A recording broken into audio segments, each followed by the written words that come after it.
বিরোধী দলের যারা বিরোধী জোটের যারা তারা কেউই আস্থা রাখতে পারছেন না যে বেনজির আহমেদকে বিচারের মুখোমুখি করা যাবে।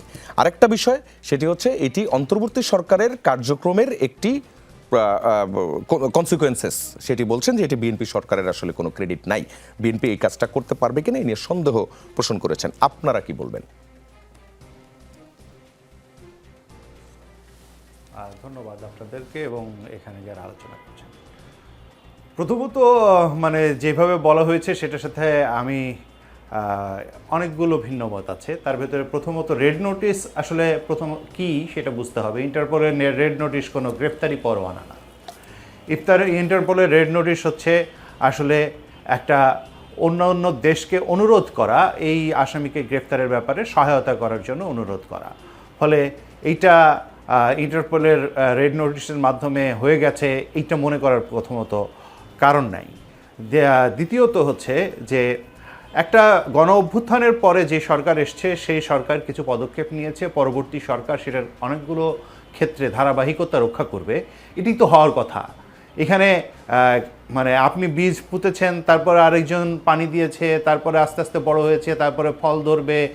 এখন বীজ পোঁতার সাথে সাথে যেমন ফল ধরে না, তেমন যে পানি দিয়েছে তার কোনো বা গাছকে বড় করে তুলেছে তার কোনো কৃতিত্ব নেই, শুধু বীজ পুঁতেছিল যে তারই কৃতিত্ব আছে। এইভাবে বলাটার ভেতরে আসলে একপেশে মনোভাবের এবং সংকীর্ণতার জায়গা আমি খুব স্পষ্টভাবে দেখছি। এবং এটা আসলে তাকে ফিরিয়ে নিয়ে আসা এবং ফিরিয়ে নিয়ে আসার জায়গায় কয়েকটা বিষয় গুরুত্বপূর্ণ। একটা হচ্ছে তার নথিপত্র কতটা শক্ত আছে, সেই নথিপত্র শক্ত হওয়াটা খুবই গুরুত্বপূর্ণ। তিনি কি ধরনের অপরাধের সাথে যুক্ত হিসেবে তাকে দেখানো হচ্ছে সেটা গুরুত্বপূর্ণ। বেনজির আহমেদের ক্ষেত্রে প্রধানত যে ধরনের অপরাধের সাথে তাকে যুক্ত হিসেবে দেখানো হয়েছে বা যে মামলাগুলো আছে তার বেশিরভাগই হচ্ছে দুর্নীতি সংক্রান্ত। এবং আটক হওয়া দেশ, যে দেশে আটক হয়েছেন উনি, সেই দেশের সদিচ্ছার উপরেও আসলে ব্যাপারটা নির্ভর করে, শুধু বাংলাদেশের সরকারের উপরে নির্ভর করে না। এখন বেনজির আহমেদকে শুধু টাকা পাচার ছাড়া আর কিছু করেনি এরকমভাবে বলাটা ক্ষেত্রেও আমি একটা সমস্যা দেখি। বেনজির আহমেদের যে রাজনৈতিক প্রভাব প্রতিপত্তি, বেনজির আহমেদের যে বাংলাদেশে মানবাধিকার লঙ্ঘন, বিচার বহির্ভূত হত্যাকাণ্ড, পুরো পুলিশকে দলীয়করণ করা এবং ফ্যাসিবাদ প্রতিষ্ঠায় যে নির্মম নৃশংস ভূমিকা, এগুলো বাদ দিয়ে শুধু তার অর্থ উপার্জনকে দেখলেই তো আসলে চলবে না।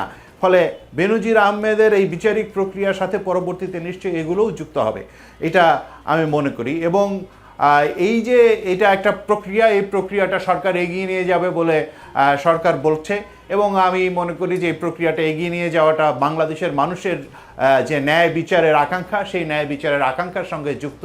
এবং এই ন্যায় বিচারের আকাঙ্ক্ষার জায়গা থেকে বাংলাদেশে মানুষ গণ অভ্যুত্থান করেছে এবং একটা ন্যায়ভিত্তিক যে ব্যবস্থা, সেই ন্যায়ভিত্তিক ব্যবস্থা কায়েম করার জন্য বাংলাদেশে সরকারের দিকে তাকিয়ে আছে। সরকার সেই অনুযায়ী পদক্ষেপ নেবে বলে আমি আশা করি।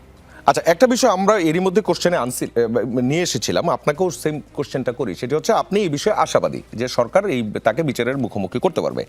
তো তিনি যে মানুষের সম্পদ দখল করেছিলেন, বিশেষ করে হিন্দু সম্প্রদায়ের একটি বড় অংশের সম্পদ তিনি দখল করেছিলেন, সেই সম্পদগুলোকে তারা ফিরে পাওয়ার প্রক্রিয়াটা, সেই প্রক্রিয়াটা কি হবে? কারণ বিচার তো একটু লম্বা হয়। আর এই যে অপরাধ, এখানে যেমন আপনি দেখছেন দুদকের মামলা, সো দুদকের মামলায় আপনার এইখানে তো এটা তো ফৌজদারি মামলা না, সিভিল কেস, রাইট?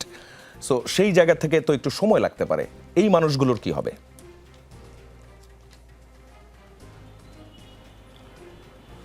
এটা একটা মানে দীর্ঘ প্রক্রিয়া আসলে। এই মানে বাংলাদেশে বিশেষত দেওয়ানি মামলা আসলে একটা দীর্ঘ প্রক্রিয়া। সেক্ষেত্রে সরকার যদি এক্ষেত্রে পদক্ষেপ নেয় যে এটাকে যত দ্রুত সম্ভব সম্পন্ন করা হবে, সেটা সরকারের পক্ষ থেকে বিশেষ কোনো আদালতে যদি এই মামলা তোলা হয় বা আর্থিক মানে যে সমস্ত জোচ্চুরি, তারপরে দখল, তারপরে এই পাচার, এগুলো বিষয়ে যদি বিশেষ মানে ব্যবস্থা নেওয়া হয়, ট্রাইব্যুনাল গঠন কিংবা অন্যান্য বিষয়ে, সেই ক্ষেত্রে এটা একটা ত্বরান্বিত হতে পারে। বলছেন এটাও আসলে সরকারের সদিচ্ছার উপরেই নির্ভর করছে। ভুক্তভোগী মানুষ, সেই ভুক্তভোগী মানুষগুলোকে সরকারের আসলে কিছু দায়িত্ব নেওয়া উচিত। এই ভুক্তভোগী মানুষগুলোকে যাতে আসলে তাদের দুর্ভোগটা, অলরেডি তারা অনেকভাবে ভুক্তভোগী হয়েছেন, ফলে তাদের দুর্ভোগটা কমাতে সরকারের পদক্ষেপ নেওয়া উচিত।